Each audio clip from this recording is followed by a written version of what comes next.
The cafeteria fell silent except for one sound. Click, crunch, click, crunch. Every head turned toward the corner table where Sarah Martinez sat alone, methodically working through her bag of pretzels. What happened next would change everything. They thought they knew about the quiet girl who'd been dismissed as nothing more than an annoyance. The morning rush at Riverside Community College moved like a slow-motion disaster. Students poured through the main entrance of the Student Union building, carrying oversized coffee cups and the perpetual anxiety that came with midterm season. Before we jump back in, tell us where you're tuning in from and if this story touches you. Make sure you're subscribed, because tomorrow I've saved something extra special for you.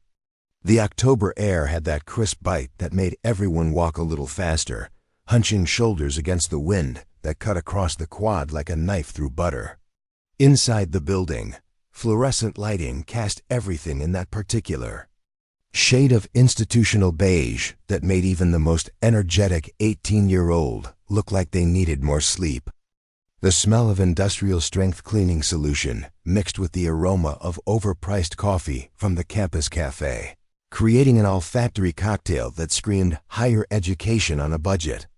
The main cafeteria occupied the entire second floor, a cavernous space filled with round tables that had seen better decades and plastic chairs that squeaked when you shifted your weight.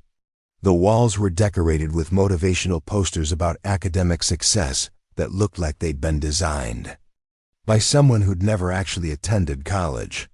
One particularly enthusiastic poster proclaimed, "Your future starts today," in Comic Sans font, positioned directly above a trash can overflowing with failed quizzes and abandoned dreams.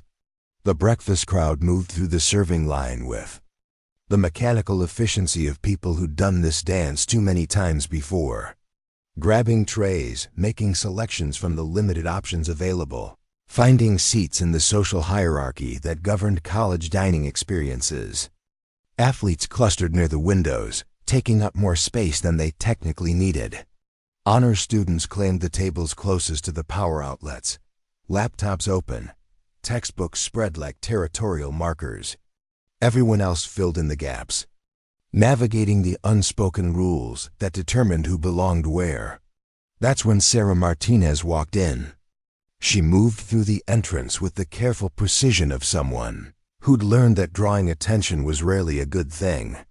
21 years old, with the kind of understated presence that made her functionally invisible in most social situations. Her dark hair was pulled back in a practical ponytail that suggested she'd stopped trying to impress people sometime around sophomore year. She wore a faded blue hoodie from the campus bookstore, jeans that fit well enough to be comfortable, and sneakers that had clearly been chosen for function over fashion.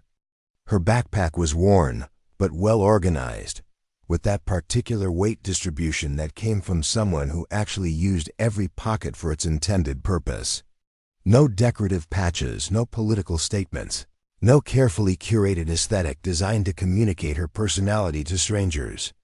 Just the utilitarian gear of someone who came to college to learn, not to perform.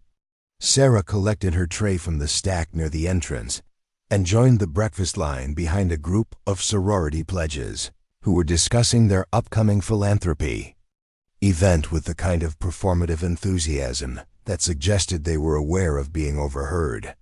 She didn't contribute to their conversation, didn't try to insert herself into their social dynamic, just waited patiently for her turn at the serving station. The breakfast options were exactly what you'd expect from a college dining service, operating on a budget that prioritized quantity over quality. Scrambled eggs that had clearly been sitting under heat lamps for too long. Toast that achieved the impressive feat of being simultaneously burned and soggy. Hash browns that had the texture of cardboard soaked in grease.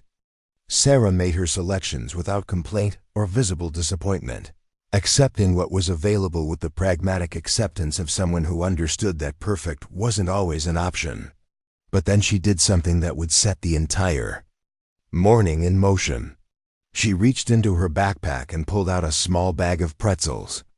Not the fancy artisanal kind you'd find at an upscale market.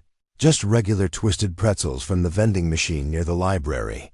The kind of snack that cost $1.50 and provided exactly the amount of salt and crunch needed to get through a long morning of lectures. Sarah found an empty table in the back corner of the cafeteria, the kind of spot that was technically available to anyone, but rarely chosen by people who wanted to be seen.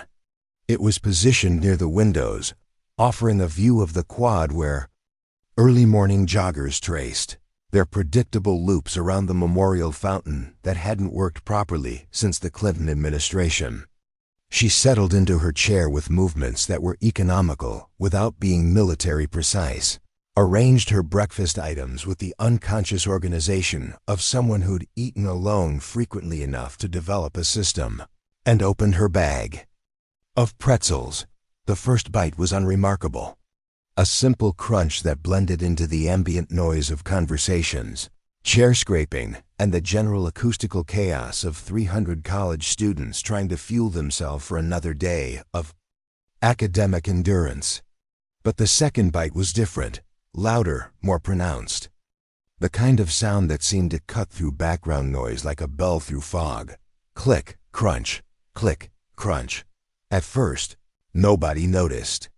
The cafeteria was too full, too noisy, too focused on the daily drama of who was dating whom and which.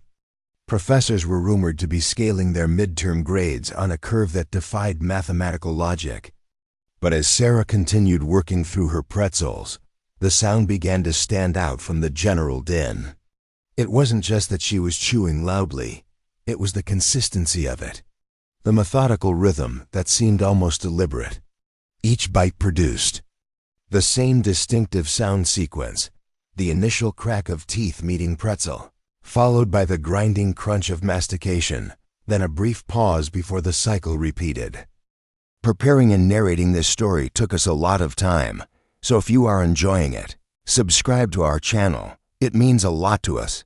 Now back to the story. Marcus Thompson was the first to notice. He sat 3 tables away with his study group, supposedly reviewing their notes for Professor Chun's statistics exam, but actually spending most of their time complaining about the workload and speculating about which answers would most likely appear on the test. Marcus was a junior business major with the kind of effortless confidence that came from growing up in a family where success was expected rather than earned. He'd never had to work particularly hard for anything, which made him particularly sensitive to sounds that disrupted his concentration. "Do you guys hear that?" he asked, looking up from his textbook with the expression of someone who'd just discovered a mosquito in his bedroom. His study partner, Jennifer Walsh, paused in, her explanation of standard deviation to listen. Jennifer was the kind of student who color-coded her notes, arrived 15 minutes early to every class, and had never received a grade lower than an A- in her entire academic career. She prided herself on being able to focus under any circumstances, but even she had to admit that the rhythmic crunching was starting to penetrate her concentration. "What is that sound?" she asked, scanning the cafeteria like a radar dish searching for enemy aircraft. Their third group member, David Kim, had been trying to ignore whatever was bothering his friends, so he could actually get some studying done. David was a scholarship student who understood that his college experience was funded by academic performance rather than family connections, which meant he couldn't afford to waste time on social distractions. But the crunching had reached a volume and consistency that made concentration impossible. "It's coming from over there," David said, nodding toward Sarah's corner table. The girl with the pretzels. All 3 of them turned to look, their conversation dying as they focused on the source of the sound that was rapidly becoming the most prominent audio feature of their immediate environment. Sarah sat alone, working methodically through her snack with the same steady rhythm that had been building for the past 10 minutes. Click, crunch, click, crunch. "Oh my God," Jennifer whispered, her voice carrying the kind of horrified fascination usually reserved for particularly gruesome traffic accidents. "How can someone chew that loudly?" Marcus closed his textbook with the dramatic flair of someone making a point. That's not normal chewing. That's like aggressive chewing. Like she's angry at the pretzels. Their conversation was loud enough to be overheard by nearby tables, and the attention began to spread through the cafeteria like ripples across a pond. Students who had been absorbed in their own breakfasts and conversations started glancing towards Sarah's corner, drawn by the combination of the unusual sound and the growing social commentary surrounding it. At a table of education majors, someone made a joke about teaching proper etiquette in elementary schools. A group of theater students began incorporating exaggerated chewing motions into their morning routine, treating Sarah's eating habits like performance art worthy of critique. Even the athletes, usually too absorbed in their own social ecosystem to notice the rest of the student body, started pointing and whispering about the girl who apparently hadn't learned how to eat in public. The commentary grew bolder as more people joined the unofficial observation society that was forming around Sarah's breakfast routine. Someone suggested that she might have a medical condition that affected her ability to chew quietly. Another student wondered aloud whether this was some kind of cultural difference they weren't understanding. A particularly cruel voice from somewhere near the coffee station suggested that maybe she'd grown up in a barn, where table manners weren't considered important. Sarah, for her part, seemed completely oblivious to the attention she was attracting. She continued eating with the same methodical precision, occasionally pausing to take notes in a small notebook she'd placed beside her tray. Her focus appeared to be entirely on whatever she was writing, treating the pretzels as fuel rather than entertainment. But the sound continued. If anything, it seemed to be getting louder as the cafeteria's ambient noise level dropped. Other students were finishing their breakfasts and leaving for their morning classes, which meant there were fewer conversations to mask the rhythmic crunching coming from the corner table. Click, crunch, click, crunch.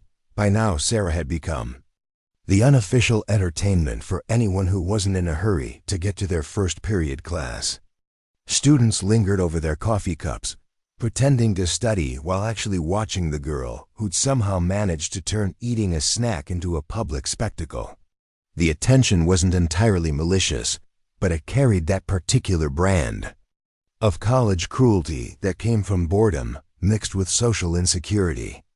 Ashley Rodriguez, a sophomore communications major with a talent for turning personal observations into group conversations, decided to take the commentary to the next level.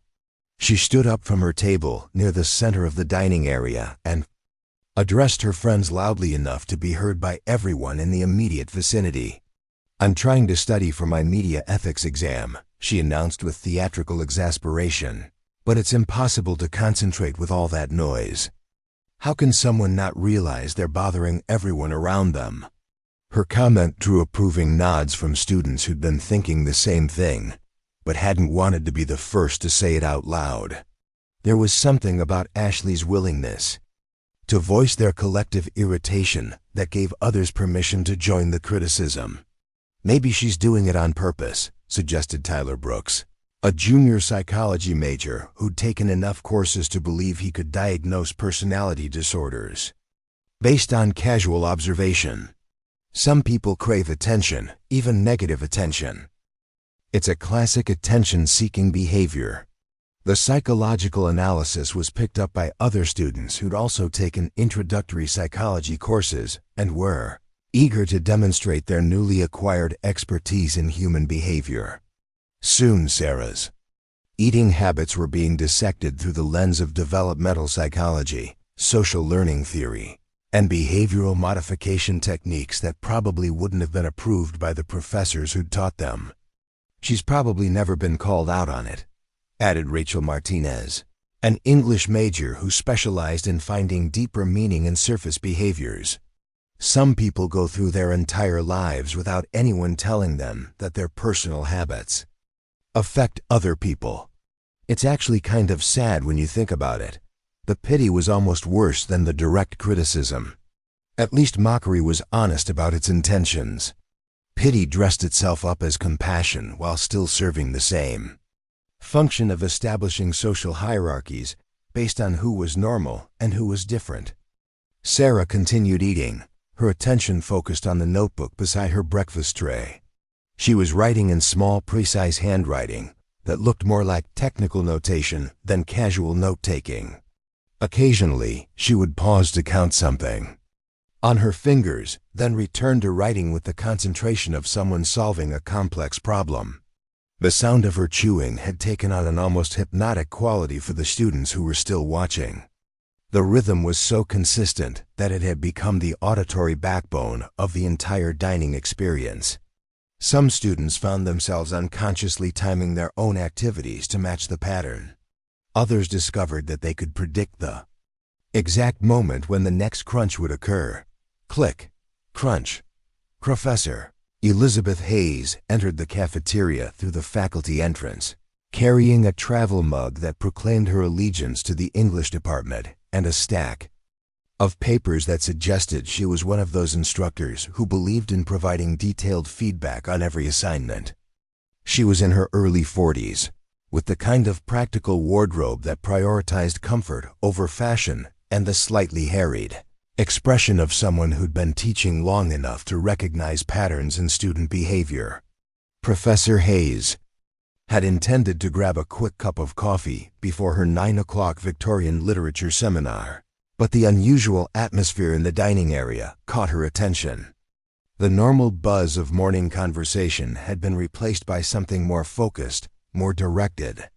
Students were clustered together, all facing the same direction, with the kind of collective attention usually reserved for campus emergencies or celebrity sightings. She followed their gaze to the corner table where Sarah sat alone, methodically working through her breakfast, while taking notes with the kind of concentration that professors rarely saw outside of final exam periods. The sound of her chewing carried clearly across the dining area, but Professor Hayes noticed something that the students seemed to have missed. The rhythm wasn't random. It followed a pattern that was too consistent to be accidental, too deliberate, to be unconscious.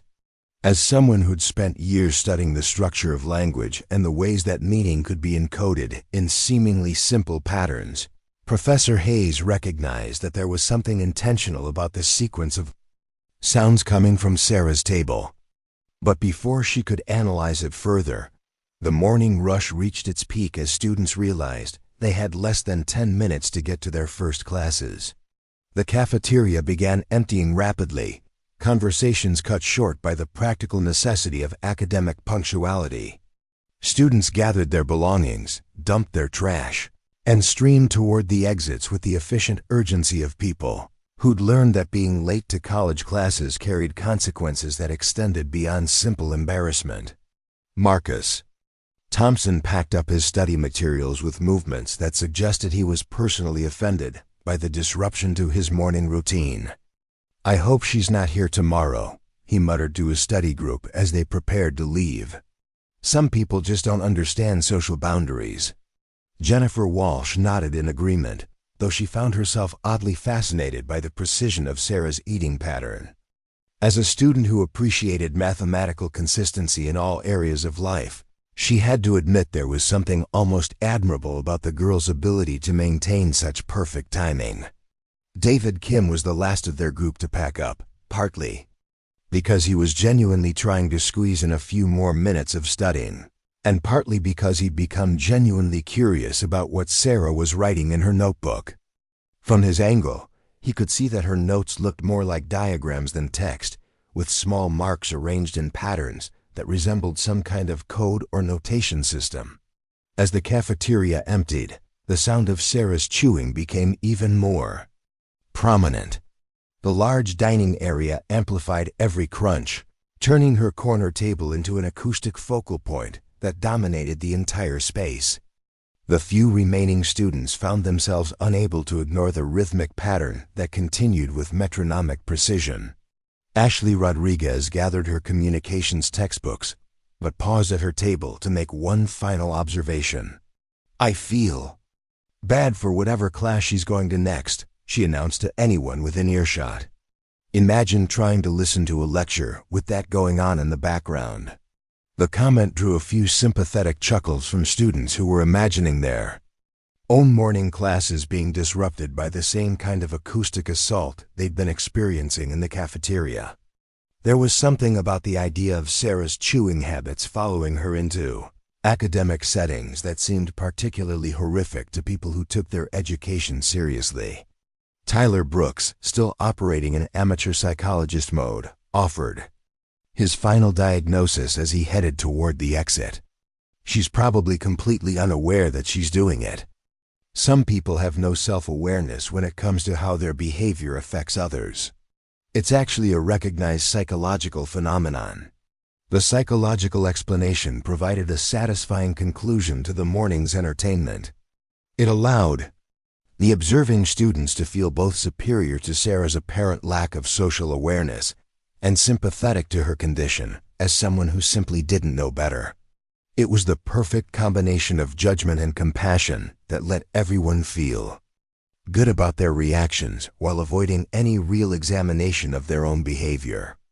Professor Hayes remained in the cafeteria longer than she'd originally planned, ostensibly to finish her coffee, but actually to continue observing Sarah's note-taking process. As an academic who'd spent years studying patterns in literature and language, she was increasingly certain that the girl's activities weren't as random or unconscious as the departing students assumed. The notebook beside Sarah's breakfast tray was filled with small marks arranged in precise rows. Each mark corresponded to a specific moment in her eating pattern, as if she was documenting something about the sounds she was producing. Professor Hayes couldn't read the notation from her position across the dining area, but the systematic approach suggested a level of intentionality that contradicted the prevailing theory about unconscious behavior. As the clock approached 9 o'clock, even the lingering students began to pack up their belongings and head to their morning classes. The cafeteria transformed from a social hub into an empty dining area occupied by facilities staff, who began the daily routine of cleaning tables and preparing for the lunch rush that would begin in a few hours. Sarah remained at her corner table, still working through her bag of pretzels with the same methodical precision she'd maintained throughout the morning chaos. The sound of her chewing now echoed through the nearly empty dining area, amplified by the lack of competing noise and the acoustic properties of the large space. Click, crunch, click, crunch. She paused in her eating to review the notes she'd been taking, running her finger along the lines of marks she'd recorded with the concentration of someone checking calculations. Whatever system she was using to organize her observations, it appeared to be quite complex, involving multiple variables and precise timing that required constant attention to maintain accuracy. Professor Hayes finished her coffee and gathered her papers, but before leaving for her Victorian literature seminar, she made a mental note to pay closer attention to patterns that might seem random on the surface, but actually contain deeper structures. As someone who taught students to look beyond obvious meanings in literary texts, she appreciated the reminder that first impressions weren't always reliable indicators of underlying truth. The custodial staff began their cleaning routine, working around Sarah's table with the professional courtesy that came from years of maintaining public spaces used by college students.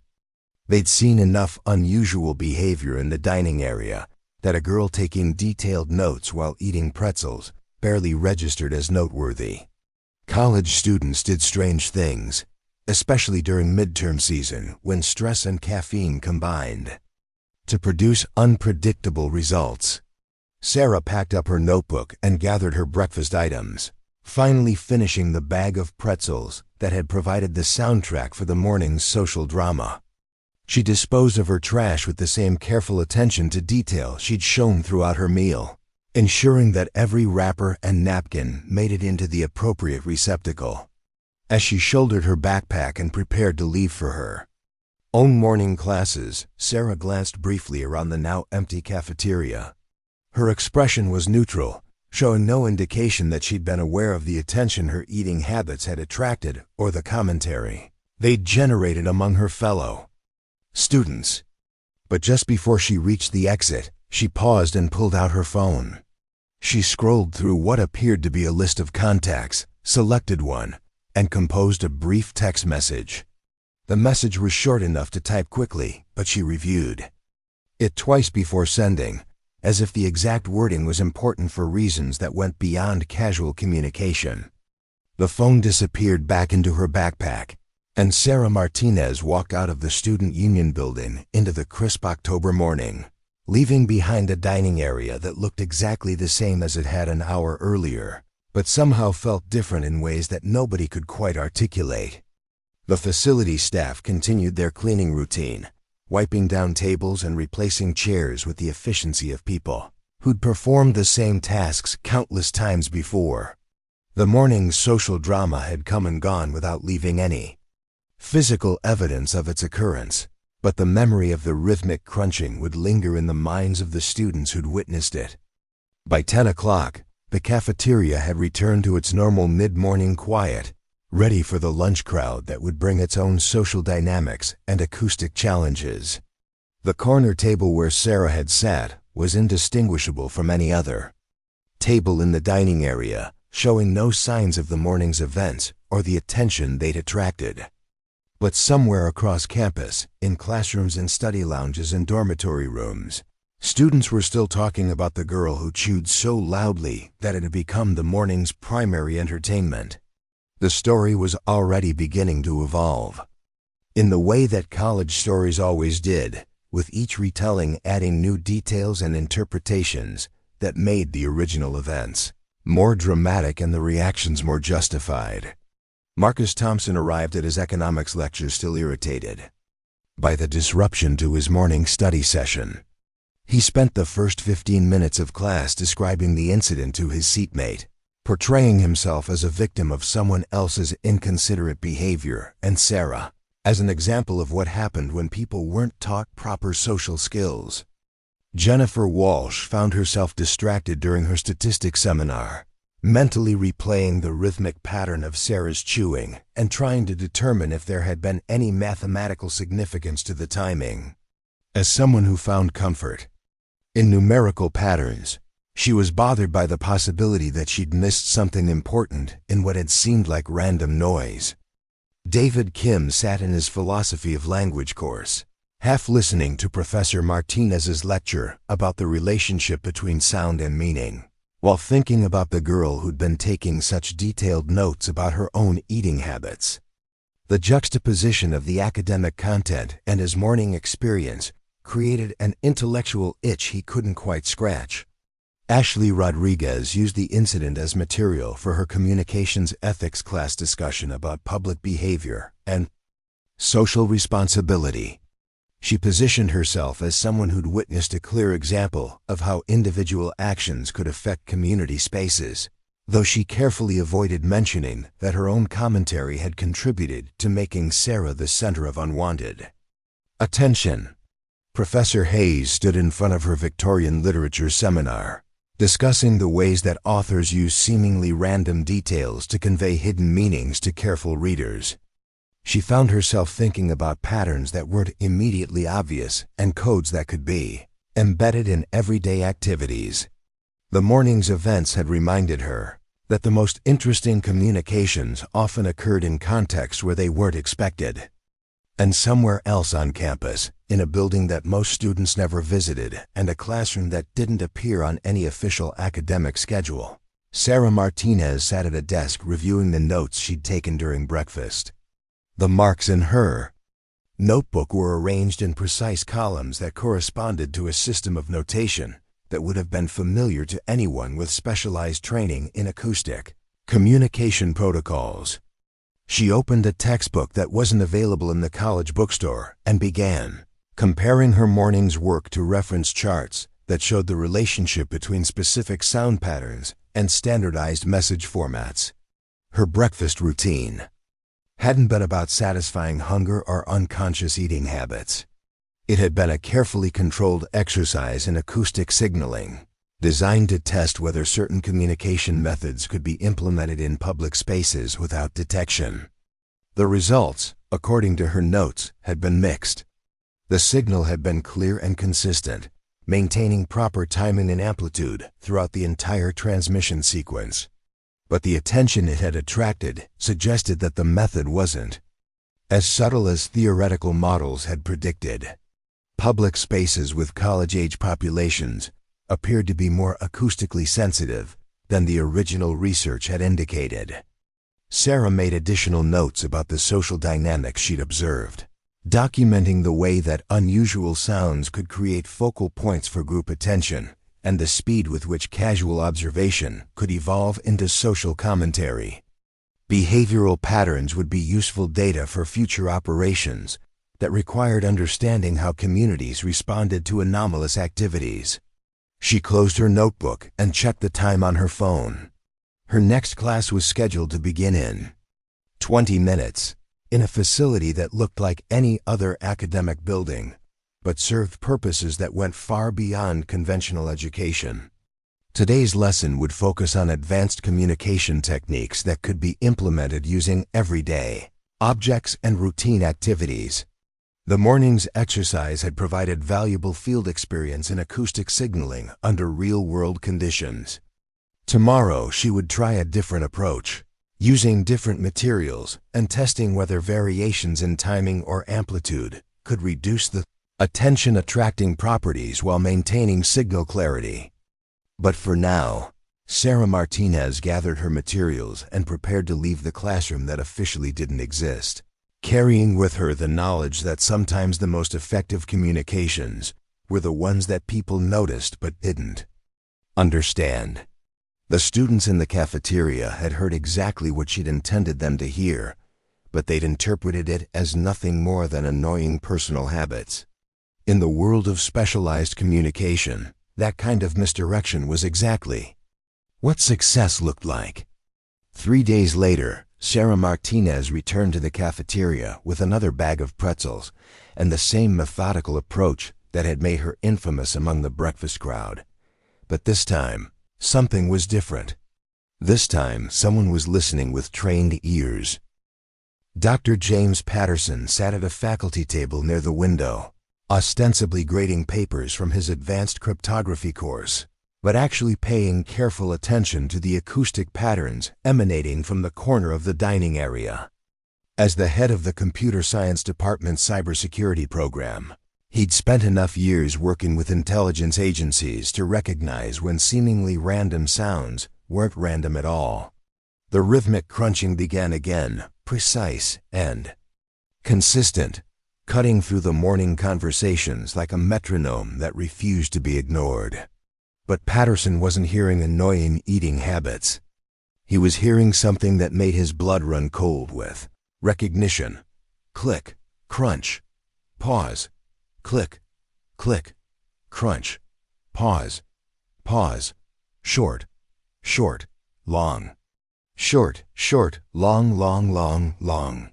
His pen stopped moving across the papers in front of him.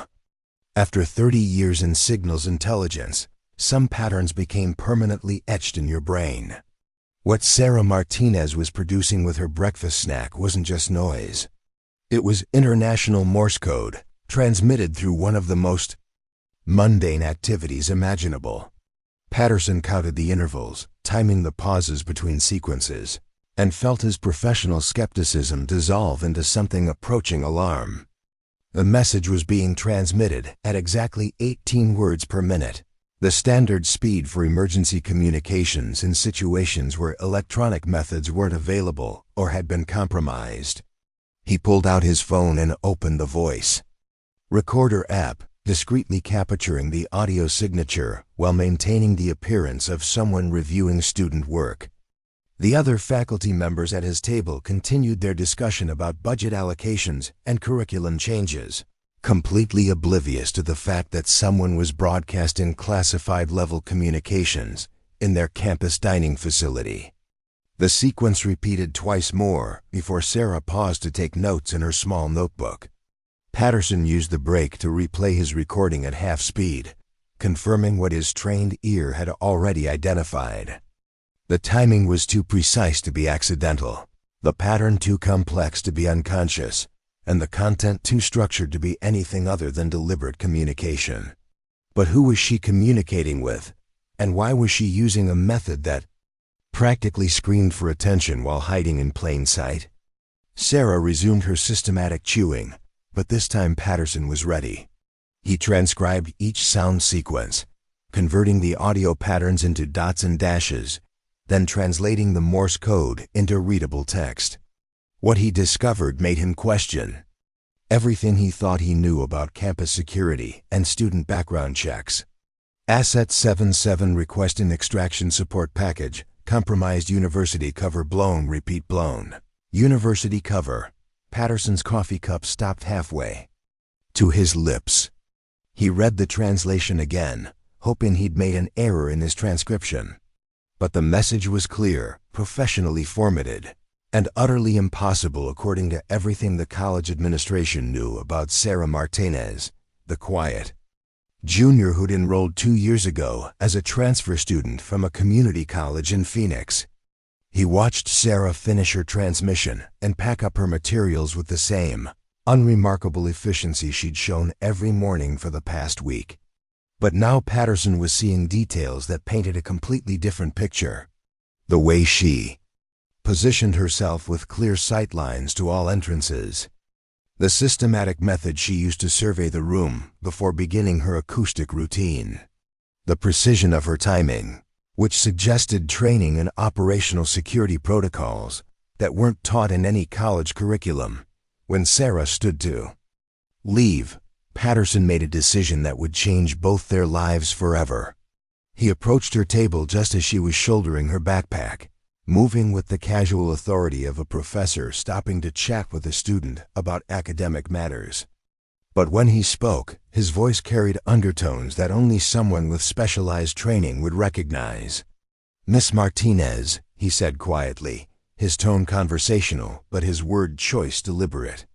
"I believe we have some mutual interests to discuss.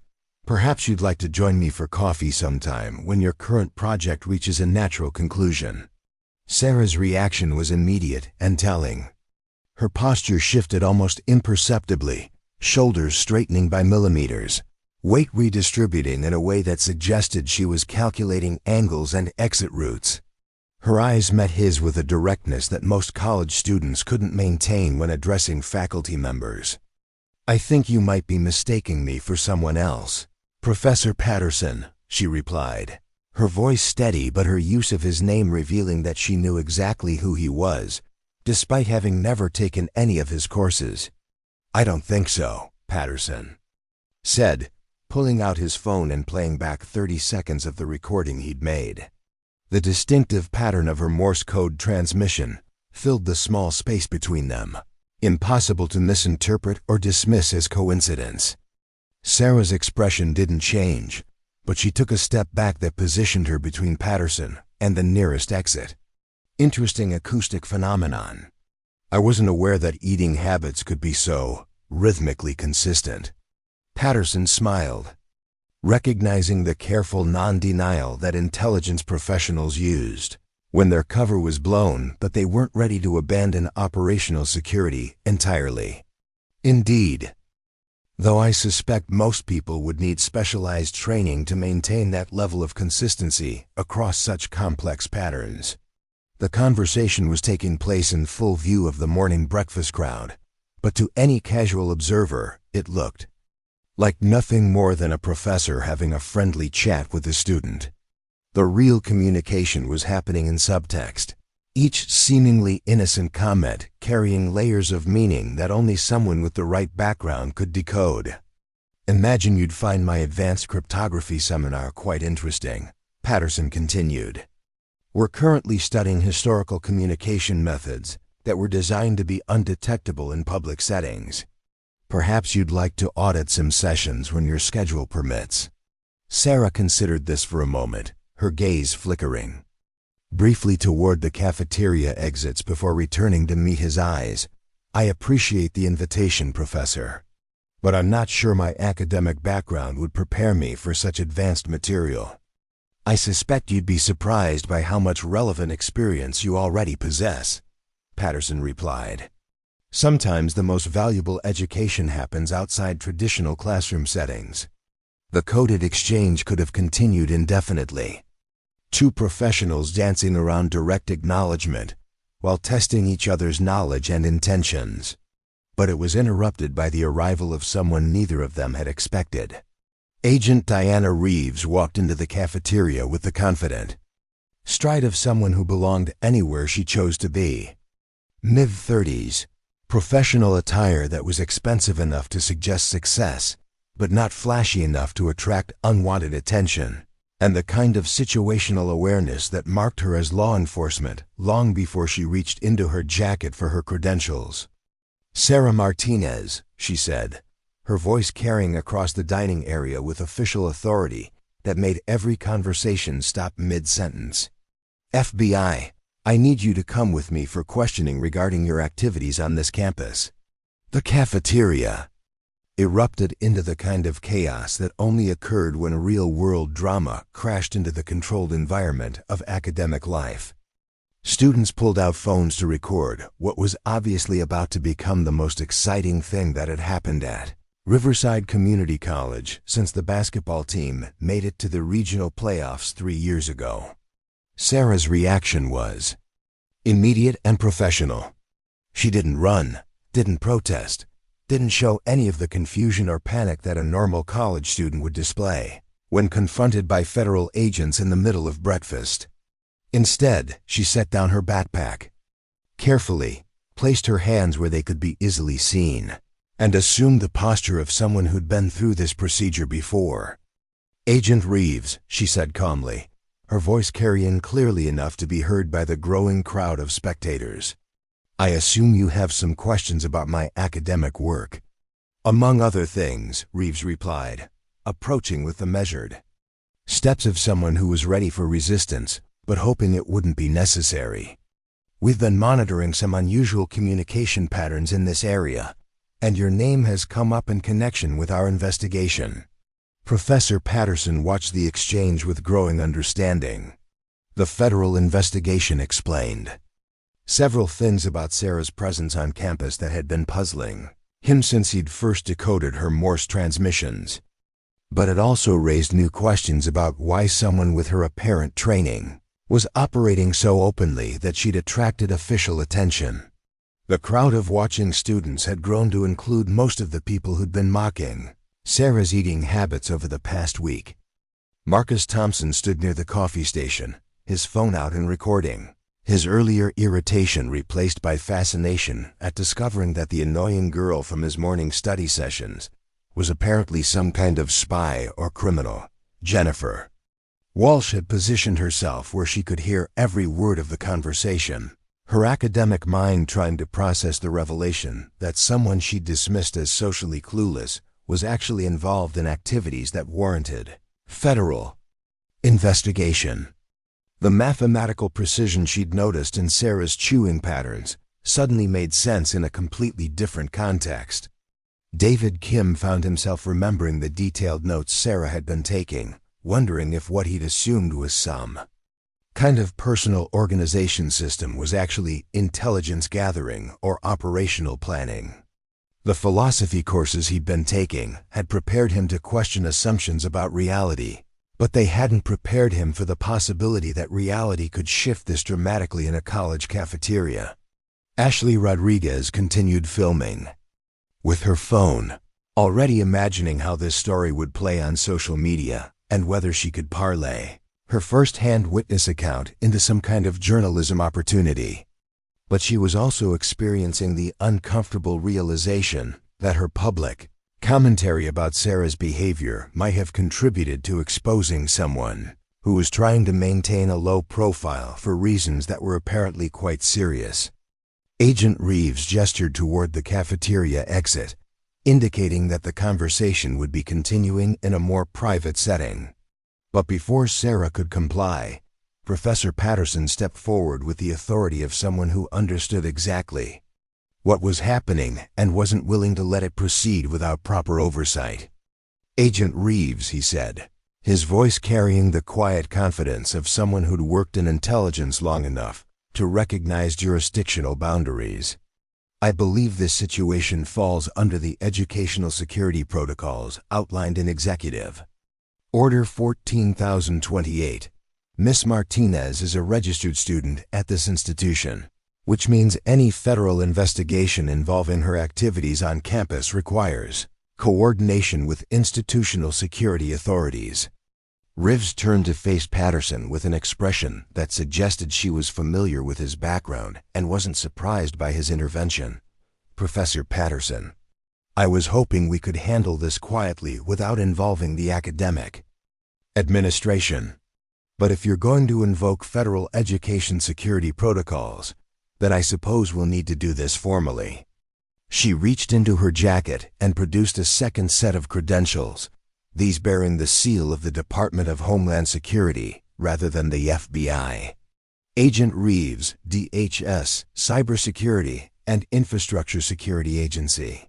Miss Martinez has been identified as a person of interest in an ongoing investigation into foreign intelligence activities targeting American educational institutions.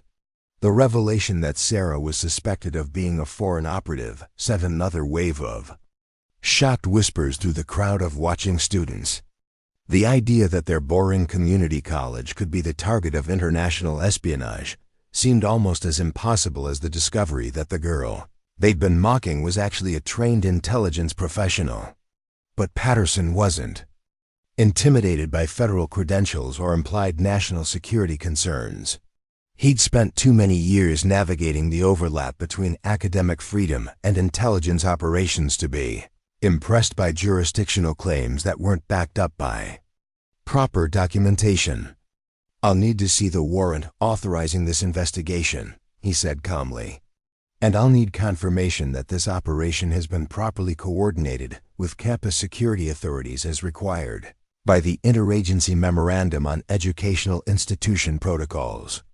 Sarah watched the exchange between Patterson and Reeves with the detached interest of someone who understood that her immediate fate was being determined by bureaucratic procedures rather than operational considerations. But she was also using the time to analyze her situation and consider her options with the systematic approach that had been drilled into her during years of training. The crowd of students was providing cover that could be useful if she needed to disappear quickly. The cafeteria had multiple exits, and the campus layout offered several routes that would allow her to reach off-campus transportation without being easily tracked. But running would confirm whatever suspicions had brought Agent Reeves to her location, and it would abandon the mission that had brought her to Riverside Community College in the first place. More importantly, Professor Patterson's intervention suggested that there were aspects of the situation that she didn't fully understand. His knowledge of her Morse code transmissions indicated that he had intelligence training, but his willingness to challenge federal authority on her behalf suggested that he might be operating under different orders than Agent Reeves. The possibility that multiple intelligence agencies were running operations in the same location without proper coordination was the kind of bureaucratic nightmare that could turn a simple extraction request into an international incident. Sarah had seen enough interagency conflicts to know that the safest course of action was often to let the professionals sort out their jurisdictional disputes while maintaining operational security until the situation clarified. Agent Reeves produced a folded document from her jacket and handed it to Patterson with the resigned expression of someone who'd hoped to avoid paperwork but was prepared to handle it when necessary. Federal warrant issued under the Foreign Intelligence Surveillance Act, properly coordinated with the Department of Education's Office of Inspector General as required by current protocols. Patterson examined the warrant carefully, his academic training in legal documents serving him well as he verified that the proper authorizations were in place and the scope of the investigation was clearly defined. But what he found in the paperwork raised more questions than it answered. The warrant authorized surveillance and questioning of Sarah Martinez in connection with suspected communication with foreign intelligence services. But the technical details described communication methods that were far more sophisticated than the Morse code transmissions he'd been monitoring. The federal investigation was looking for someone with advanced cybersecurity capabilities, not someone who was reduced to using acoustic signals in public spaces. "Agent Reeves," he said, returning the warrant with the careful politeness that academics used when they discovered something interesting but potentially problematic. "I believe there may be some confusion about Miss Martinez's actual capabilities and activities. The investigation described in this warrant appears to be looking for someone with very different operational characteristics than what I've observed." Sarah realized that the conversation had reached a point where her continued silence would be more suspicious than limited cooperation. The federal investigation was clearly based on incomplete information, and Professor Patterson's analysis might provide an opportunity to clarify the situation without compromising her actual mission. "Professor Patterson is correct," she said, addressing Agent Reeves directly for the first time since the confrontation had begun. "I think you may have me confused with someone else. I'm just a college student trying to get through my communications courses without drawing too much attention to myself." The statement was technically true while being completely misleading, a skill that had been essential to her survival in operations that required maintaining civilian cover for extended periods. But it also signaled to both Patterson and Reeves that she was ready to engage with this situation as long as the conversation remained within reasonable bounds. Reeves studied Sarah's face with the analytical gaze of someone trained to detect deception in verbal and nonverbal communication. But what she saw was consistent with someone who was nervous about federal attention, but not displaying the specific behavioral markers associated with foreign intelligence operatives. "Miss Martinez," she said, her tone shifting from official authority to investigative inquiry, "we've been tracking some unusual electronic signatures originating from this campus. Communications that suggest someone with advanced technical training is using the college's network infrastructure for purposes that go beyond normal academic activities." Sarah nodded thoughtfully, as if the information was news to her, but made sense in context. "That's concerning. I've noticed some irregularities in the network performance lately. Slower connections, unusual latency patterns. I assumed it was just the normal problems you get with older infrastructure and too many students streaming videos." Her response demonstrated technical knowledge without claiming expertise, expressed concern about security issues without admitting involvement, and provided plausible explanations for the electronic anomalies that Agent Reeves was investigating. It was exactly the kind of careful cooperation that someone with intelligence training would provide when they wanted to appear helpful without actually revealing anything useful. Professor Patterson recognized the professional quality of Sarah's responses and realized that the situation was more complex than either he or Agent Reeves had initially understood. Sarah was clearly operating under some kind of cover, but the nature of that cover and the purpose behind it weren't necessarily what federal investigation assumed. The crowd of watching students had grown restless during the extended conversation, and some were beginning to drift away as the drama failed to escalate into the kind of exciting confrontation they'd been expecting. But those who remained were getting an education in how real intelligence work actually functioned, which bore very little resemblance to the dramatic scenarios they'd seen in movies and television shows. Marcus Thompson was still recording everything on his phone, but he was beginning to realize that most of what he was capturing consisted of bureaucratic discussions and careful verbal exchanges that would be completely boring to anyone who wasn't familiar with the coded language being used by all three participants. Jennifer Walsh had stopped trying to film and started taking notes instead, her academic training recognizing that she was witnessing something that would be worth analyzing later when she had time to research the legal and procedural frameworks being referenced in the conversation. David Kim found himself thinking about the philosophical implications of discovering that someone he'd dismissed as annoying was actually involved in activities that operated according to Completely different rules than normal social interactions. The gap between appearance and reality had turned out to be much larger than his courses in epistemology had prepared him to handle. Agent Reeves checked her watch and seemed to reach a decision about how to proceed. "Miss Martinez, I'm going to need you to come with me to answer some questions about your technical background and your activities on this campus.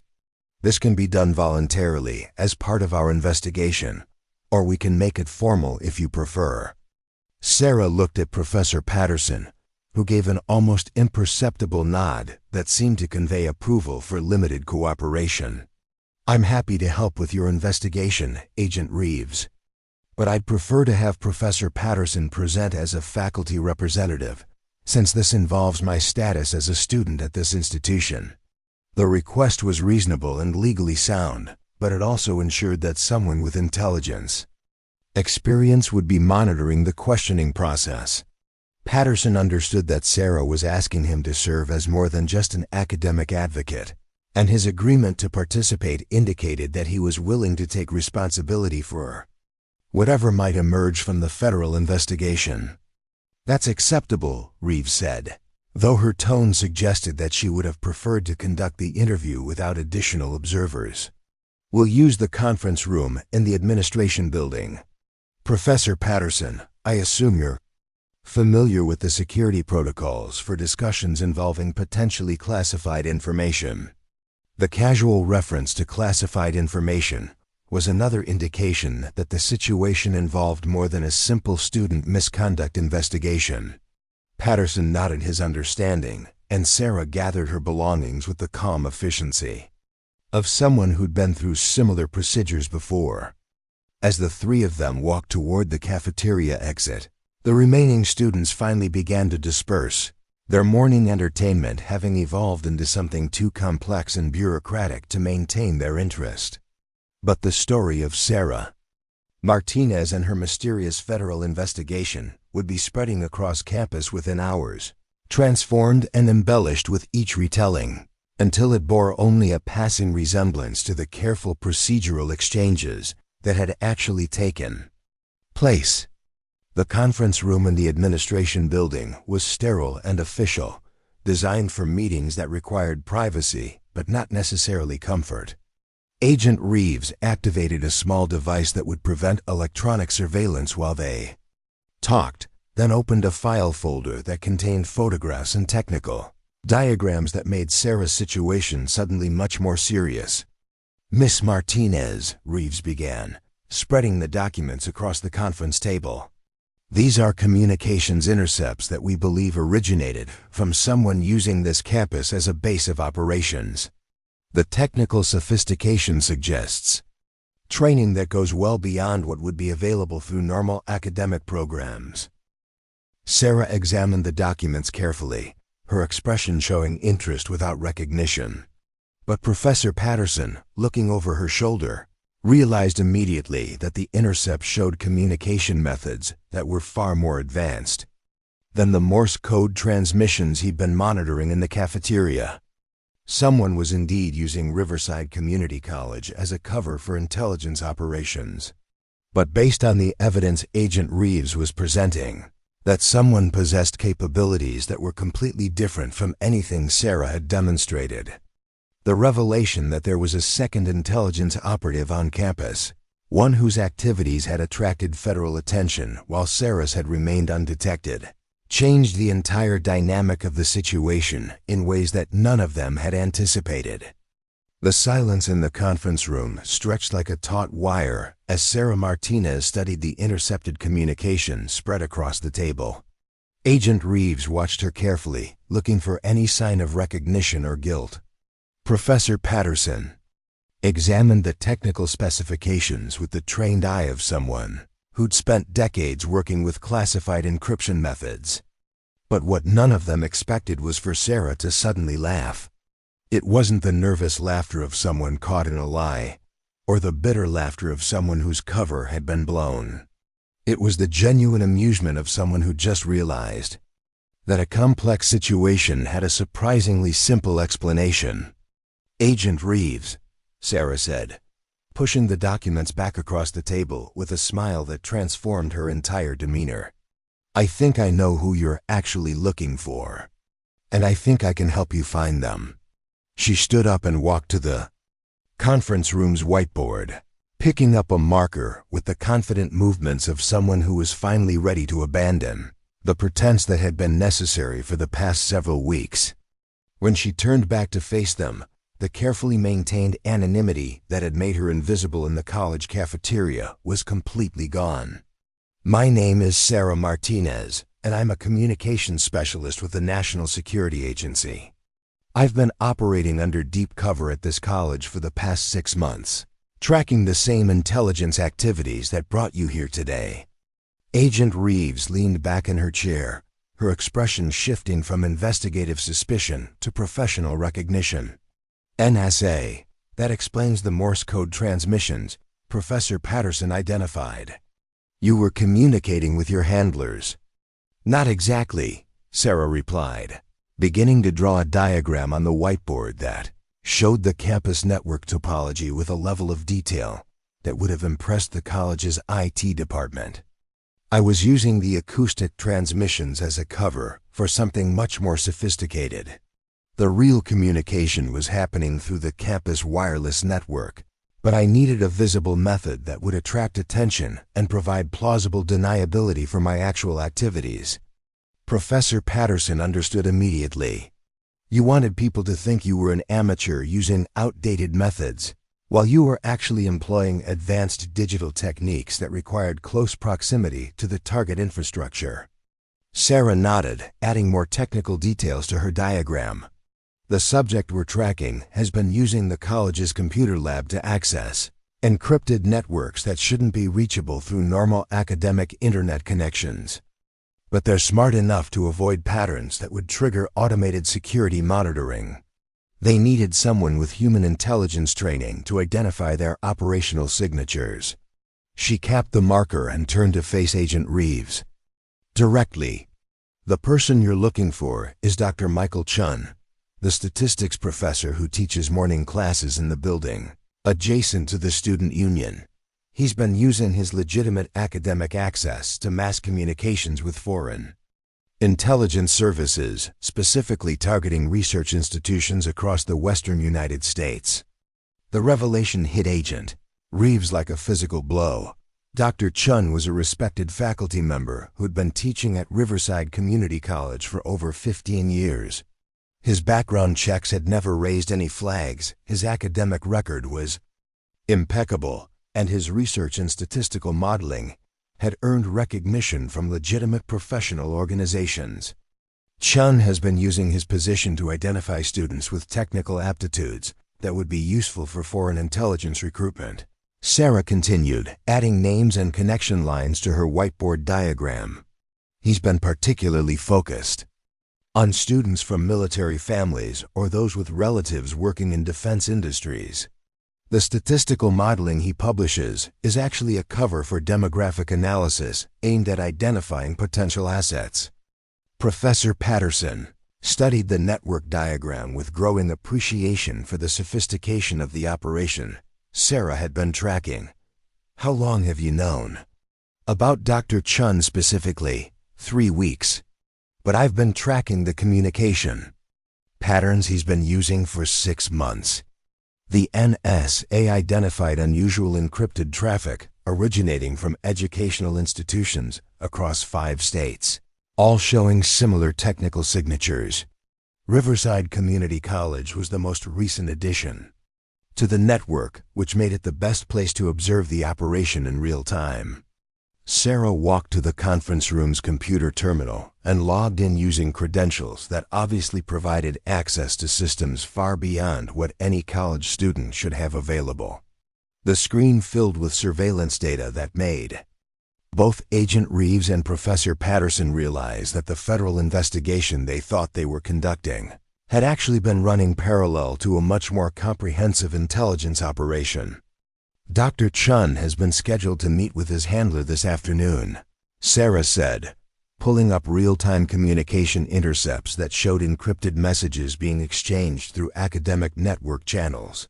"The meeting is supposed to take place in the college library, using a research collaboration as cover. But thanks to Agent Reeves' investigation this morning, Chun knows that federal agents are on campus asking questions about intelligence activities. Agent Reeves felt her stomach drop as she realized the implications. Our investigation compromised your operation. Not necessarily, Sarah replied, her tone remaining professionally calm, despite the significance of what she was revealing. Chun doesn't know that we've identified him specifically. He just knows that there's federal attention on campus. If we handle the next few hours correctly, we can use his paranoia to force him into making mistakes that will give us the evidence we need for prosecution. She pulled up another screen showing Dr. Chun's current location, tracked through the college's keycard access system and corroborated by surveillance cameras that had been discreetly monitoring his movements for weeks. He's in his office right now, probably trying to decide whether to keep his scheduled meeting or initiate emergency extraction protocols. Professor Patterson understood the operational challenge immediately. If he runs, you lose the opportunity to identify his entire network. If he stays, you need to catch him in the act of treasonous communication without alerting him to the surveillance. Exactly, Sarah confirmed. Which is where both of you can help me. Agent Reeves, I need you to maintain the visible federal presence on campus, but focus your attention on activities that don't involve Dr. Chun directly. Make it clear that you're investigating student activities rather than faculty members. She turned to Professor Patterson with a request that would require him to step far outside his normal academic role. Professor, I need you to arrange a meeting with Dr. Chun that will give him confidence that the federal investigation isn't targeting him specifically. Something academic and routine that will convince him to proceed with his scheduled intelligence exchange. The plan was elegant in its simplicity. Dr. Chun would be allowed to believe that the morning's federal activity was unrelated to his espionage activities, which would encourage him to keep his appointment with his foreign handler. But the meeting would be monitored by NSA surveillance assets that could document the intelligence exchange and identify the entire network that Chun had been supporting. Agent Reeves understood her role in the deception, but she had legitimate concerns about the legal implications of allowing a suspected foreign agent to continue operating, even under controlled circumstances. If Chun passes classified information to enemy agents while we're watching, that's a completed act of espionage. The national security implications could be significant. Sarah pulled up another screen showing the technical specifications of the surveillance equipment that had been monitoring Dr. Chun's activities. We've been intercepting and analyzing all of his communications for the past month. Nothing he has access to through his academic position represents genuinely sensitive intelligence. The statistical research he's been sharing is publicly available through normal academic channels. Then what's the point of the operation? Professor Patterson asked.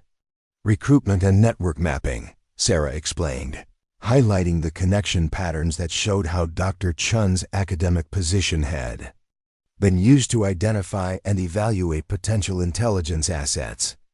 The foreign service he's working for isn't interested in the research itself. They're using his access to academic databases and student records to build profiles of Americans who might be susceptible to recruitment approaches. The scope of the intelligence operation was much larger and more dangerous than anyone had initially realized. Dr. Chun wasn't just a single rogue professor sharing research with foreign agents. He was part of a systematic effort to identify and cultivate intelligence assets within American educational institutions. How many other schools are involved?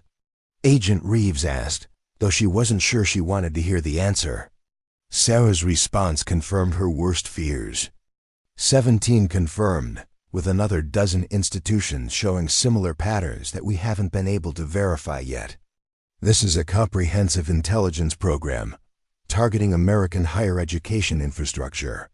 The revelation transformed What had seemed like a local security incident into a national counterintelligence operation with implications that extended far beyond Riverside Community College.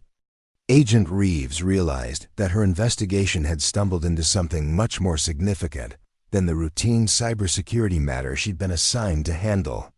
Professor Patterson was grappling with the personal implications of discovering that a colleague he'd worked with for years was actually a foreign intelligence operative.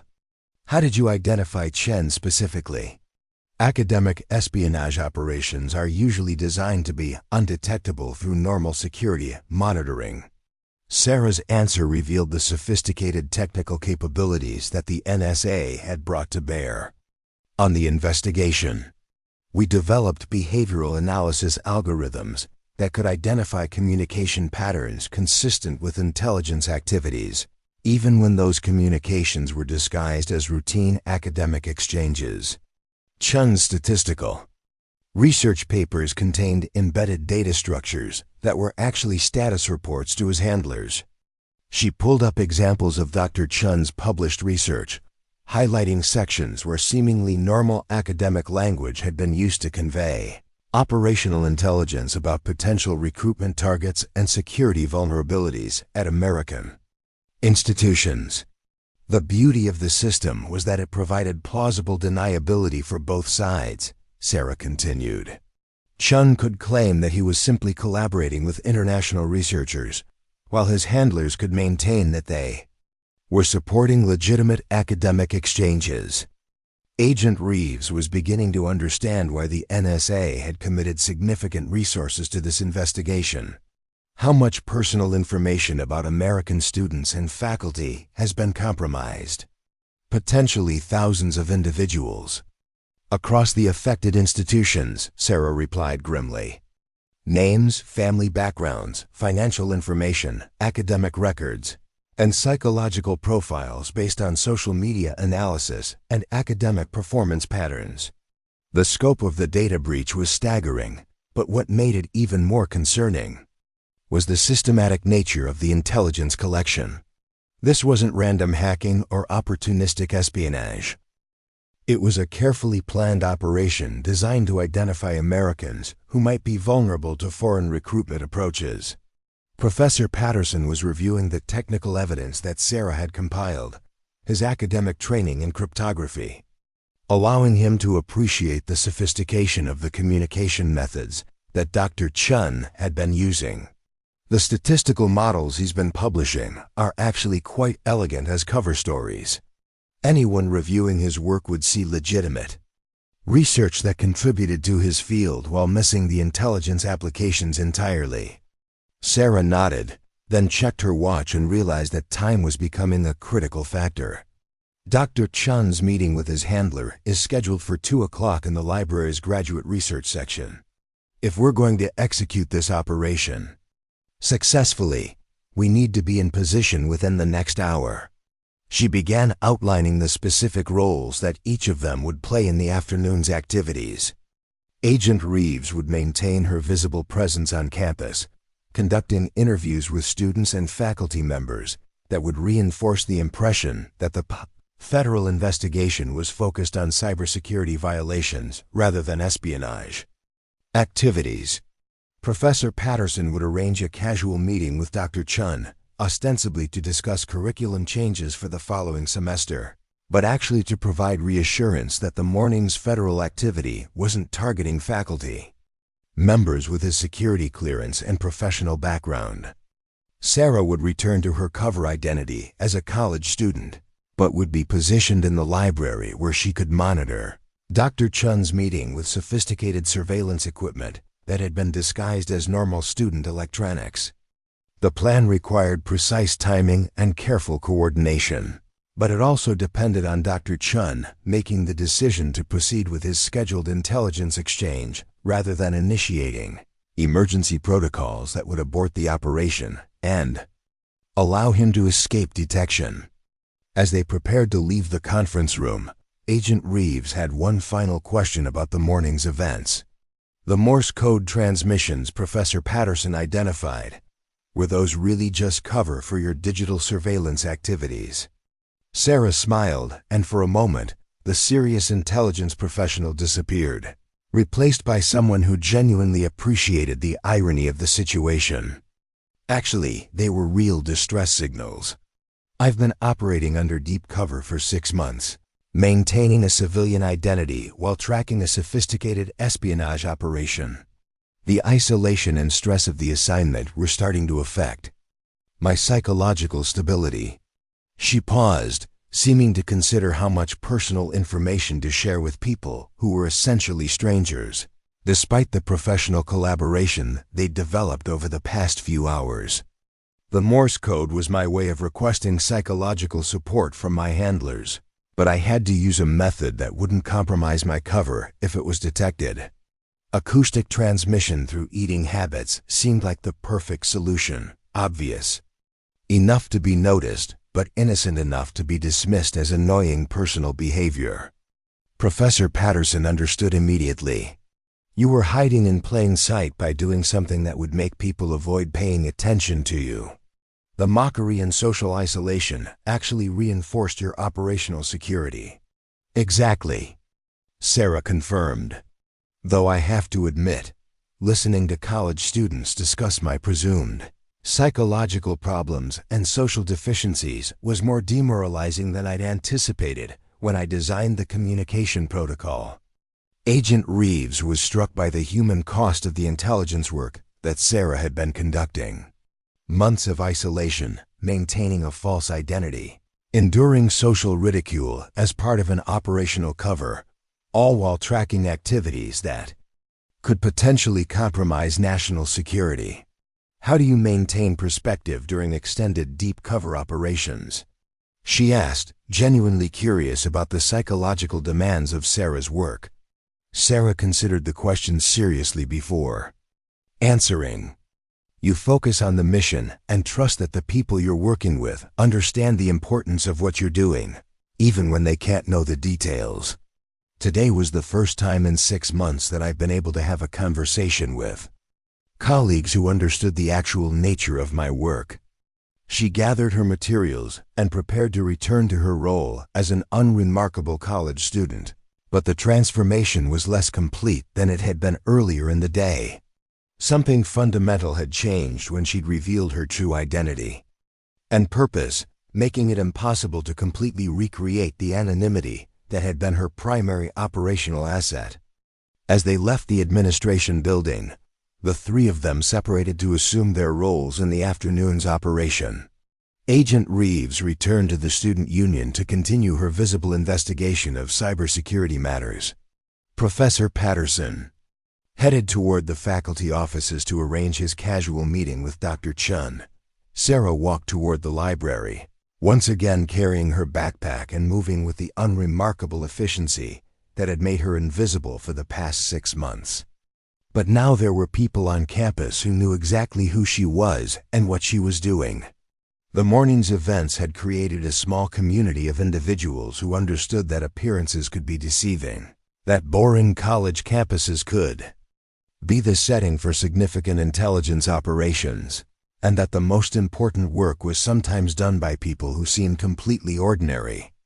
In the library, Sarah found a position at a study table that provided clear sight lines to the graduate research section while appearing to be nothing more than a student working on academic assignments.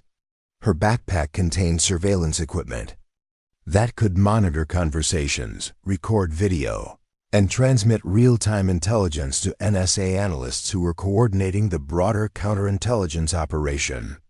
At exactly 2 o'clock, Dr. Chun entered the library and walked directly to the research section, where he was met by a woman in her 40s who appeared to be another academic researcher.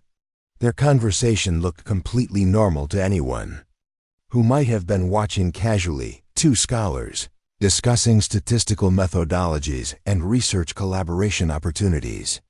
But Sarah's surveillance equipment was recording every word, documenting the exchange of information that would provide evidence of espionage activities and identify the foreign intelligence network that had been operating within American educational institutions. The operation continued for 47 minutes, during which Dr. Chun provided detailed profiles of 12 students and 3 faculty members who had been identified as potential recruitment targets. The foreign agent offered payment for the intelligence and discussed plans for expanding the network to include additional colleges and universities across the western United States. When the meeting concluded, Sarah transmitted the surveillance recordings to NSA headquarters, where analysts confirmed that the evidence was sufficient to support federal prosecution for espionage activities. Dr. Chun and his handler were arrested. As they left the library, ending an intelligence operation that had been running successfully for over 3 years. The afternoon's events brought closure to Sarah's 6-month assignment, but they also created new relationships that would extend beyond the completion of her current mission. Professor Patterson's expertise in cryptography and Agent Reeves' experience with federal investigations had contributed significantly to the operation's success. More importantly, the morning's social dynamics in the college cafeteria had been completely recontextualized by the afternoon's revelations. The students who had been mocking Sarah's eating habits discovered that they had been witnessing sophisticated intelligence work disguised as annoying personal behavior. Marcus Thompson learned that his irritation with disruptive sounds had actually been a reaction to classified communications that were protecting national security interests. Jennifer Walsh realized that the mathematical precision she'd noticed in Sarah's behavior had been the result of operational training rather than obsessive-compulsive tendencies. David Kim discovered that his philosophical questions about the relationship between appearance and reality had practical applications in intelligence work that extended far beyond academic theorizing. Ashley Rodriguez found herself reconsidering the social dynamics that had led her to publicly mock someone who was actually performing important professional duties. The broader campus community gradually learned that their boring community college had been the site of significant counterintelligence activities, though the specific details of Sarah's cover identity and operational methods remained classified. The story became part of campus folklore, but in a version that emphasized the importance of not making assumptions about people based on superficial behaviors. Sarah Martinez completed her assignment and returned to NSA headquarters, where she was debriefed on the intelligence gathered during her 6 months of deep cover work. The operation had been successful in identifying and disrupting a significant foreign intelligence network, but it had also provided valuable insights into the psychological challenges of extended undercover work. Her experience with acoustic communication through eating habits became part of the training curriculum for other intelligence professionals who might need to maintain cover identities in civilian settings. The method was both effective and sustainable, providing reliable communication capabilities while creating social dynamics that actually reinforced operational security. But perhaps most importantly, Sarah's story became a reminder that intelligence work often required personal sacrifices that went far beyond the physical dangers that were more commonly recognized. The psychological impact of isolation, maintaining false identities, and enduring social ridicule as part of operational cover could be just as challenging as the technical aspects of surveillance and counterintelligence work. The students at Riverside Community College returned to their normal academic routines, but with a new appreciation for the complexity of the world around them. They had learned that important work could be disguised as mundane activities, that people who seemed annoying or antisocial might actually be performing vital services for their communities, and that making assumptions about others based on limited information could lead to completely wrong conclusions about their character and capabilities. Professor Patterson continued teaching his advanced cryptography courses, but with additional insights into how theoretical security concepts could be applied in real-world intelligence operations. His collaboration with Sarah and Agent Reeves had reminded him that academic research had practical applications that extended far beyond university settings. Agent Reeves returned to her regular duties with the Department of Homeland Security, but with a deeper understanding of how counterintelligence operations could be conducted within civilian institutions without disrupting their normal functions. The morning's events had demonstrated that effective law enforcement sometimes required recognizing when other agencies were already addressing security concerns through different methods. The cafeteria at Riverside Community College returned to its normal function as a place where students gathered for meals and social interaction. But occasionally, someone would remember the morning when federal agents had confronted a quiet girl who turned out to be a highly trained intelligence professional, and they would wonder what other secrets might be hiding in plain sight around them. The rhythm of college life continued, with its familiar patterns of classes, assignments, social drama, and administrative bureaucracy. But underneath that routine normality, people maintained a new awareness that reality could be much more complex and interesting than surface appearances suggested. And somewhere in the files of the National Security Agency, a detailed report documented how one of the most effective intelligence operations of the past decade had been conducted by someone who used the sound of chewing pretzels to communicate with her handlers while maintaining a cover identity that made her virtually invisible to everyone around her. The moral of Sarah Martinez's story wasn't just about the importance of not judging others based on first impressions. It was about recognizing that the people who serve their communities in the most important ways are often the ones who do so without recognition, without praise, and sometimes while enduring criticism from the very people they're working to protect. The loud chewing that had annoyed so many students wasn't a character flaw or a social deficiency. It was a sophisticated communication method used by someone who was willing to sacrifice her personal comfort and social relationships in order to protect national security interests. And the quiet girl who sat alone in the corner of the cafeteria, methodically working through her bag of pretzels while taking detailed notes, had turned out to be exactly the kind of hero that democratic societies depend on. Someone who does difficult, dangerous work without seeking credit or recognition, motivated by a commitment to protecting others that transcends personal considerations. The story of Sarah Martinez reminded everyone who heard it that heroism often looks nothing like what movies and television shows had taught them to expect. Real heroes frequently appear ordinary, work in mundane settings, and use methods that seem unremarkable to casual observers. But their contributions to public safety and national security are no less important for being unrecognized and unappreciated by the communities they serve. 5 years later, Marcus Thompson sat in his corporate office reviewing quarterly reports for the marketing firm where he now worked as a senior analyst. The mundane rhythm of spreadsheets and client presentations had replaced the academic chaos of college life, but something about the morning's routine brought back an unexpected memory. He'd been listening to a podcast about workplace productivity when the host mentioned how people often make snap judgments about colleagues based on superficial behaviors. The comment triggered a vivid recollection of that October morning in the Riverside Community College cafeteria, when he'd been so irritated by a girl's loud chewing that he'd spent 20 minutes complaining about it to anyone who would listen.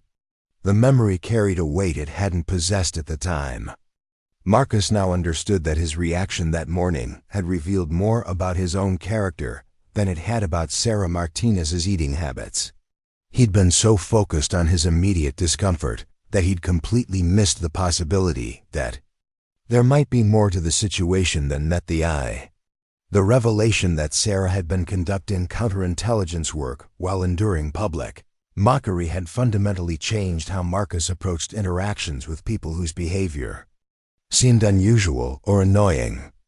He'd learned to pause before making assumptions, to consider alternative explanations for actions that seemed inconsiderate or strange. This shift in perspective had served him well in his professional career. His ability to look beyond surface behaviors had helped him identify talented employees who might have been overlooked by managers, who focused only on conventional presentations of competence. His team consistently outperformed others, partly because he'd learned to recognize value in unexpected places. Jennifer Walsh had taken a different lesson from that morning's events. Now working as a data scientist for a healthcare company, she found herself fascinated by the mathematical precision that had been hidden within Sarah's seemingly random behavior. The experience had sparked an interest in cryptography and coded communications that had shaped her career trajectory in ways she never could have anticipated. She'd gone on to specialize in detecting patterns within apparently normal data sets, work that had applications in everything from fraud detection to medical diagnosis. Her ability to recognize systematic structures disguised as random noise had made her particularly valuable in identifying cybersecurity threats that use sophisticated camouflage techniques. The morning she'd witnessed Sarah's Morse code transmission had taught her that the most important patterns were often the ones that didn't look like patterns at all. This insight had become the foundation of her professional expertise and had led to innovations in data analysis that had earned recognition throughout her industry. David Kim had perhaps been changed most profoundly by the experience. The philosophy student had become a philosophy professor, but his teaching was deeply influenced by that morning's demonstration of how dramatically reality could differ from appearance. He regularly used Sarah's story as an example in his courses about epistemology and the reliability of sensory experience. His students learned about the dangers of making assumptions based on limited information, the importance of intellectual humility, and the recognition that truth often required looking beyond obvious explanations. The classroom discussions that emerged from Sarah's story had led many of his students to question their own prejudices and approach complex situations with greater nuance and curiosity. David's academic research had focused on the philosophical implications of intelligence work and the ethical questions surrounding deception in service of greater good. Sarah's willingness to endure social ridicule while protecting national security had provided a compelling case study for examining how individuals balance personal comfort against professional responsibility.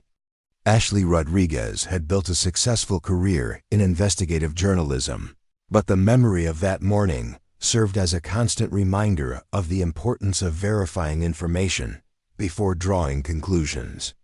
Her initial impulse to mock Sarah's behavior on social media had taught her about the potential consequences of public commentary based on incomplete understanding. She'd become known for her thorough research and her reluctance to accept surface explanations for complex situations. Her investigative work had exposed several cases of individuals whose unconventional behavior had been masking important activities that served the public interest. The skill she'd developed in looking beyond obvious narratives had made her one of the most respected journalists in her field. Ashley often reflected on how differently that morning might have unfolded if social media had been more prevalent at the time. The temptation to immediately share judgment about annoying behavior online could have created permanent documentation of her assumptions about Sarah, serving as an embarrassing reminder of how wrong first impressions could be.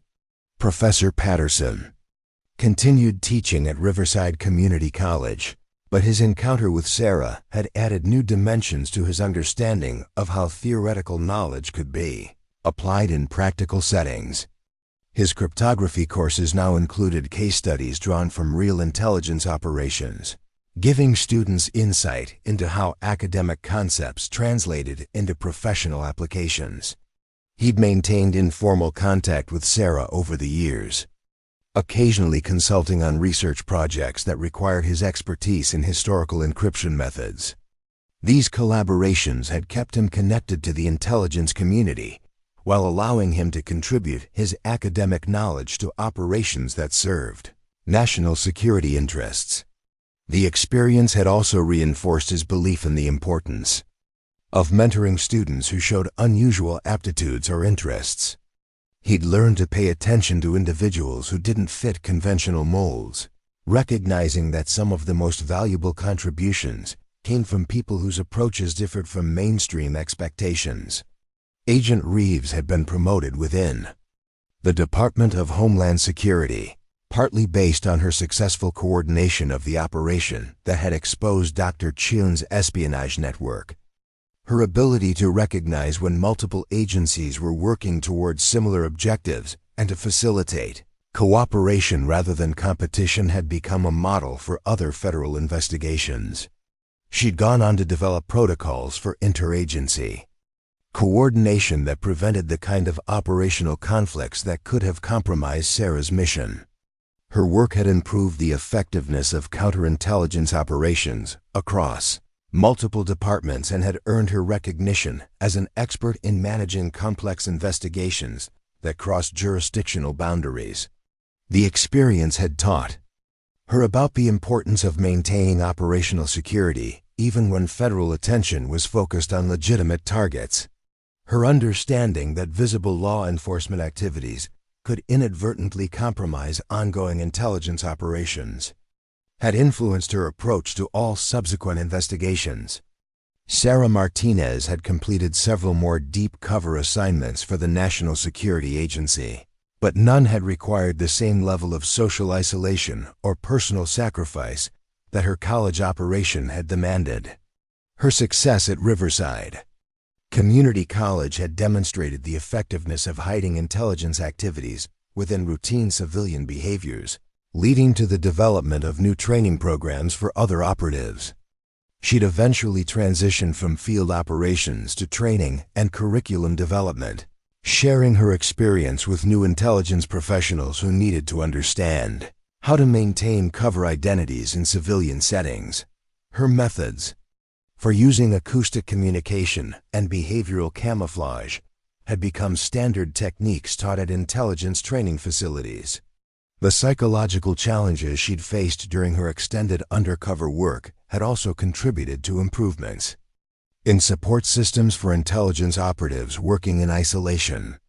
Her experience had highlighted the importance of maintaining mental health during assignments that required enduring social rejection as part of operational security. Sarah occasionally returned to academic settings for legitimate educational purposes, but she never again used loud chewing as a communication method. The technique had been effective, but had required personal costs that she preferred not to repeat unless absolutely necessary for mission success. The broader impact of Sarah's story had rippled through the Riverside Community College community in ways that extended far beyond the individuals who had directly witnessed the morning's events. The story had become part of campus culture, shared with new students as an example of why assumptions about fellow students could be dangerously inaccurate. Faculty members used the incident as a teaching tool in courses ranging from psychology to sociology to communication studies. The story provided a compelling illustration of how social dynamics could influence perception and how individual behavior could be misinterpreted when context was missing. The college's administration had also learned important lessons about security protocols and the potential for intelligence activities to occur within educational settings without detection through normal monitoring systems. These insights had led to improved coordination with federal agencies and better understanding of how to balance academic freedom with national security concerns. Years later, students still occasionally referred to the pretzel incident when discussing the importance of not judging classmates too quickly. The story had become a reminder that college campuses brought together people from diverse backgrounds and with varied purposes, some of which might not be immediately obvious to casual observers. The morning that had begun with social mockery and ended with federal arrests had demonstrated that reality was often more complex and interesting than surface appearances suggested. The lesson had proven valuable for everyone involved, though, in ways that none of them could have anticipated when they first heard the distinctive sound of Sarah's rhythmic chewing. The transformation of understanding that had occurred that day served as a permanent reminder that the most important work was often done by people who didn't seek recognition or appreciation for their contributions. Heroes rarely announced themselves with dramatic gestures or obvious displays of competence. More often, they simply did what needed to be done, regardless of personal cost or social consequences. Sarah's story had taught everyone who witnessed it that respect should be offered freely until someone demonstrated they didn't deserve it, rather than withheld until someone proved their worth according to conventional standards. The girl who had been dismissed as annoying, antisocial, had turned out to be protecting the very people who were criticizing her behavior. The irony wasn't lost on any of them. Their judgment had been based on incomplete information. Their criticism had been directed at someone who was serving their interests, and their assumptions had been contradicted by the actual facts of the situation. The experience had provided a masterclass in intellectual humility and the dangers of premature conclusions. In the end, Sarah Martinez's loud chewing had accomplished exactly what it was designed to do. It had provided cover for sophisticated intelligence work while creating social dynamics that reinforced her anonymity and operational security. The fact that it had also taught valuable lessons about judgment and assumptions was an unintended but beneficial consequence of her professional activities.